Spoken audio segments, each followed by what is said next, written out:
Ichchapuram post ఆఫీస్లో ఉన్నటువంటి customer అకౌంట్లన్నీ కొన్ని అందులో సుమారుగా ఒక 30 వరకు ఆన్లైన్లో వాళ్ళకి తెలియకుండా క్లోజ్ అయిపోయాయి. సో ఈ విధంగా మాకు ఎలా తెలిసిందంటే ఒక కస్టమర్ మేబీ అన్నోన్ పర్సన్ ఆన్లైన్లోనే మాకు ఒక పీజీ పోర్టల్ ద్వారా కంప్లైంట్ పెట్టారు.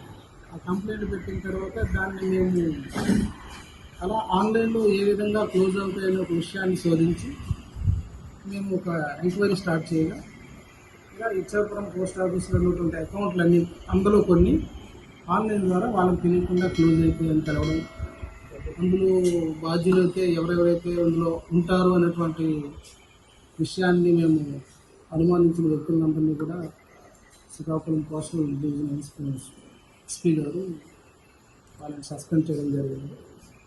తర్వాత ప్రస్తుతానికి ఇందులో ఇటువంటి ఆన్లైన్ మోసాలు ఇంకా ఎన్ని పోస్ట్ ఆఫీస్లో జరిగి ఉంటాయి మొత్తం డివిజన్ మొత్తంగా మేమందరం కూడా ఎంక్వైరీ చేస్తున్నామండి. తప్పకుండా డిపార్ట్మెంట్ ఉన్నటువంటిది బాధ్యత వహిస్తుంది. కస్టమర్స్ దగ్గర పాస్బుక్స్ వాళ్ళు ఓపెన్ చేసినటువంటి అకౌంట్లు జెన్యూన్ అని తెలుసుకున్న తర్వాత వాళ్ళకి కట్టినటువంటి రూపాయి వడ్డీతో సహా డిపార్ట్మెంట్ అనేటువంటిది పెంచడం జరుగుతుంది.